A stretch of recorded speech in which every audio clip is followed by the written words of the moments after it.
This is my explanation video of my warning system. Right now the system is off. We can arm the system by pressing the button. The system's armed, so it takes the analog values from these two potentiometers, converts them to digital, and then takes the absolute value difference of them to know which LED to turn on and if we're in a safe, questionable, danger range, or critical range. So as the difference grows, the LEDs will change and it will update our LCD display with the state we're in.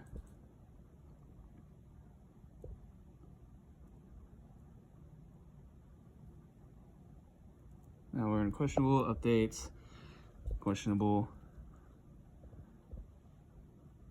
keep moving, critical. If we just back up just a little bit, we're in the danger, just to show it's in danger. Now if we go back to critical updates, we get the red LED to start blinking and we get the buzzer going off telling you to hit the kill switch. And by hitting the switch, just kills the system, sets it back to off.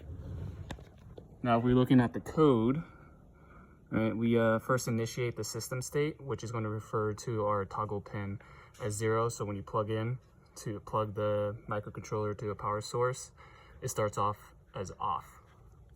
And we go down here is where we use that callback function to run the interrupt, setting it as a toggle off and on so we can kill the system and turn it on. Once we activate the warning system, we'll be able to go into this if statement, where this will take the value, the analog value, convert it to digital from the pot 1. We'll do the same thing for potentiometer 2.